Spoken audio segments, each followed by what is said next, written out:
오늘 마가복음 12장에서는요, 다양한 사람들이 예수님을 찾아온 것을 볼 수 있습니다. 그들은 당시 이스라엘의 종교 지도자들이라고 할 수 있는 바리새인, 헤롯당, 사두개인, 서기관들이었습니다. 이들의 공통점이 있었어요. 그것은 예수님의 말씀을 거부했던 사람들입니다. 여러분, 복음은요, 인간의 죄된 본성과 정면으로 배치됩니다. 예수가 우리의 그리스도이시다라는 것이 복음의 핵심이잖아요. 우주를 창조하신 하나님의 아들이신 예수가 나의 구원자가 되어주신다. 나의 영혼의 문제, 육신의 문제, 경제적인 문제, 가족의 문제, 이러한 문제들 속에서 나를 구원해 주신다. 여기까지는 좋습니다. 복음을 받아들이는 데는요, 어렵지 않아요. 여기까지는. 그런데 문제는 그 주님이 나의 왕이 되어주신다, 나의 주가 되어주신다, 여기서부터 불편해지는 겁니다. 왜냐하면 주님이 나의 왕이 되시기 위해서는 내가 이전까지 왕 삼았던 모든 것을 내려놓아야 되기 때문입니다. 그래서 복음은요, 마냥 좋은 소식이 아닙니다. 듣기 싫은 좋은 소식, 이것이 복음입니다. 듣기 싫은 좋은 소식, 이것이 복음이다. 복음을 믿는다는 것, 주님을 그리스도로 받아들인다는 것은요, 자기 부인과 자기 죽음이 전제됩니다. 십자가를 지고 자기를 부인하고 좁은 길을 가는 것이 전제된 거예요. 그래서 사람들이요, 복음을 정말 제대로 알게 되면 복음을 거부하게 됩니다. 그러니까 이러한 내용이 악한 포도원 농부의 비유에 잘 담겨져 있는 거예요. 포도원 주인이 포도원 농부들의 완악함을 돌이키고자 어떻게 하냐면 자신들의 종들을 보냅니다. 근데 받아들이지 않는 거예요. 또 보냅니다. 받아들이지 않는 거예요. 죽이기까지 하는 겁니다. 그래서 아들까지 보내죠. 근데 그 아들도 받아들이지 않습니다. 거부하고 죽였습니다. 그러니까 죄된 인간은요, 주님과 복음을 거부한다라는 것을 지금 보여주고 있는 거예요. 복음은 우리의 틀림을 드러냅니다. 위선과 외식으로 무장되어 버린 나의 죄됨, 나의 틀림을 드러내는 것이 복음입니다. 그러니까 드러난 다음에 그것이 치유되고 나서 덮어주는 것이, 그 허물을 덮어주는 것이 복음이에요. 근데 복음을 잘못 이해하시는 분들이 있습니다. 그냥 처음부터 덮어주는 것이 복음이라 생각하는 거예요. 그러다가 복음 안에 들어가면 들어갈수록 나의 죄가 드러나니까 이게 불편해져서 복음을 더 이상 받아들이지 않습니다. 근데 거기에 머물러 있는 거예요. 은혜만 갈구하는, 그래서 이상한 신앙을 하는, 위선과 외식으로 가는, 이쪽으로 가는 겁니다. 아니요, 복음은요, 우리를 드러냅니다. 왜? 이처럼 드러나야지만 구원의 은혜, 치유와 회복을 온전히 경험할 수 있기 때문이에요. 상처가 드러나야지만 치유받을 수 있는 거 아닙니까? 그러니까 신앙도 똑같은 거예요. 드러나야 치유받는 거예요. 그래서 여러분, 복음은요, 나를 기분 좋게 만드는 것이 아닙니다. 나를 불편하게 만들어요. 우리가 치과를 갈 때도 그렇잖아요. 그죠? 가기 싫어요. 치료받는다라는 것은. 근데 의사 선생님 앞에서 내가 입을 딱 벌리고 있어야지만, 그 불편함을 감당해야지만 치유받을 수 있는 것처럼 복음은요, 나를 불편하게 만들어요. 근데 그것이 나를 치유한다라는 것이죠. 죄된 본성을 가진 인간은요, 이것을 받아들일 수 없었습니다. 그래서 나를 죄되다고 하고 나를 틀리다라고 하는 그 사람과 그 말씀을 옳다고 받아들이는 것이 아니라 틀린 것으로 만들어버립니다. 바리새인과 헤롯 당이 그랬습니다. 이 두 그룹은요, 사실 별로 안 친한 그룹들이었어요. 그런데도 14절에 보여지는 것처럼 세금에 관한 질문을 통해서 예수님을 올무에 걸리게 하려는 데에는요, 철저히 하나가 됩니다. 야합하고 있는 거예요. 이게 죄된 본성을 가진 인간의 모습입니다. 진리를 거부하기 위해서는 정치적으로 다르고 생각적으로 다르고 가치적으로 다른 사람과도 손을 잡을 수 있는 것, 이렇게 했다라는 것이죠. 18절에 부활에 관한 질문을 가지고 예수님께 나왔던 사두개인도 마찬가지였습니다. 사두개인들은요, 원래 부활을 믿지 않았습니다. 그런데도 주님께 마치 부활에 관심이 있는 것처럼 접근한 이유는요, 이러한 내용을 통해서 예수님을 공경에 빠뜨리기 위해서였습니다. 35절에 다윗의 자손에 관한 질문을 가지고 예수님께 나왔던 서기관들도 마찬가지였습니다. 주님께 그러한 질문을 통해서 정확한 답을 얻기 위해서 나온 것이 아니라 어떻게 해서라도 예수님이 틀렸다라는 것을 증명하기 위해서 이처럼 주님을 찾아온 겁니다. 그러나 28절에 보이는 것처럼요, 예수님께 계명에 관한 질문을 가지고 나온 한 서기관은 이들과 달랐습니다.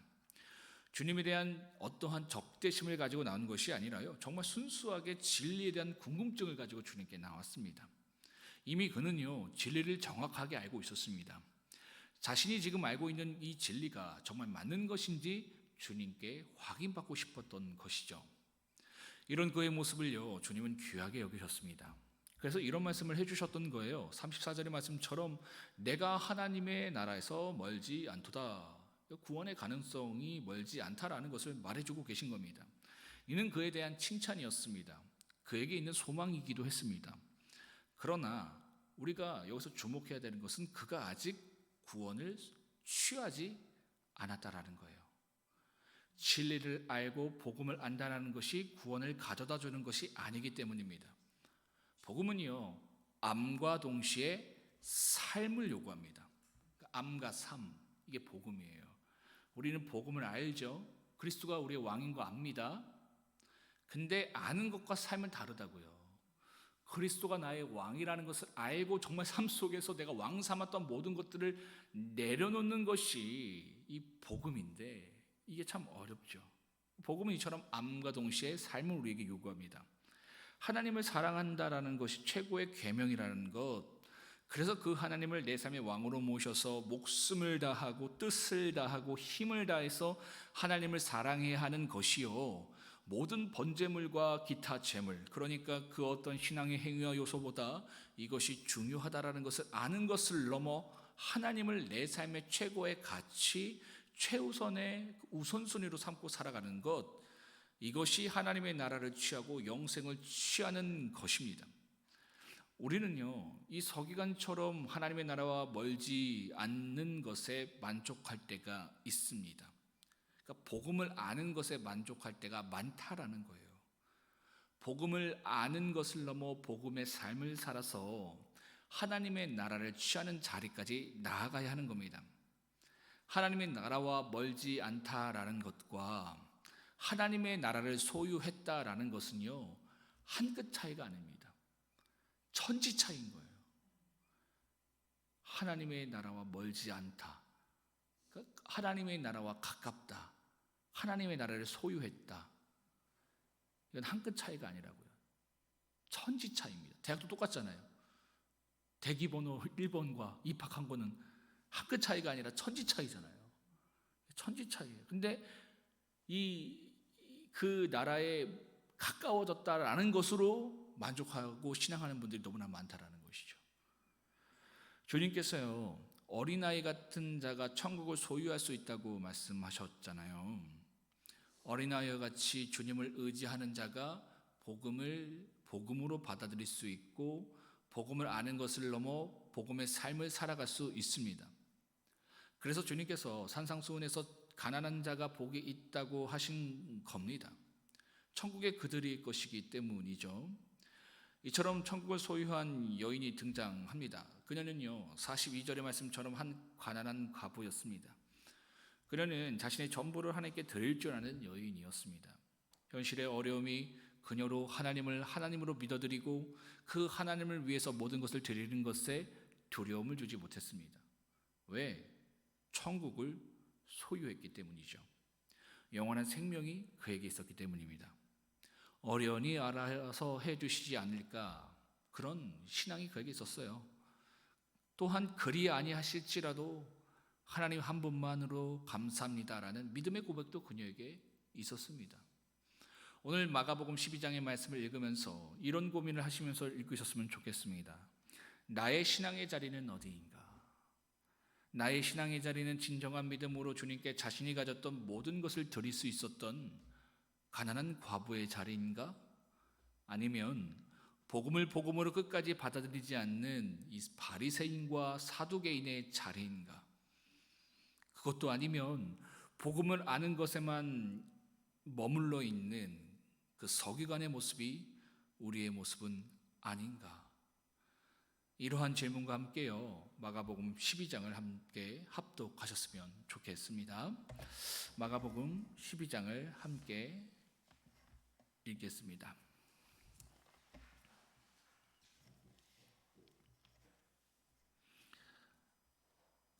마가복음 12장입니다. 시작. 예수께서 비유로 그들에게 말씀하시되 한 사람이 포도원을 만들어 산 울타리로 두르고 집자는 틀을 만들고 망대를 지어서 농부들에게 새로 주고 타국으로 갔더니 때가 이름에 농부들에게 포도원 소출 얼마를 받으려고 한 종을 보내니 그들이 종을 잡아 심히 때리고 거저 보내었거늘 다시 다른 종을 보내니 그의 머리에 상처를 내고 능욕하였거늘 또 다른 종을 보내니 그들이 그들을 죽이고 또 그 외에 많은 종들도 더러는 때리고 더러는 죽인지라. 이제 한 사람이 남았으니 곧 그가 사랑하는 아들이라. 최후로 이를 보내며 이르되 내 아들은 존대하리라 하였더니 그 농부들이 서로 말하되 이는 상속자니 자 죽이자 그러면 그 유산이 우리 것이 되리라 하고 이에 잡아 죽여 포도원 밖에 내던졌느니라. 포도원 주인이 어떻게 하겠느냐? 와서 그 농부들을 진멸하고 포도원을 다른 사람들에게 주리라. 너희가 성경에 건축자들이 버린 돌이 모퉁이의 머릿돌이 되었나니 이것은 주로 말미암아 된 것이에요. 우리 눈에 놀랍도다 함을 읽어보지도 못하였느냐 하시니라. 그들이 예수의 이 비유가 자기들을 가리켜 말씀하신 줄을 알고 잡고자 하되 무리를 두려워하여 예수를 두고 가니라.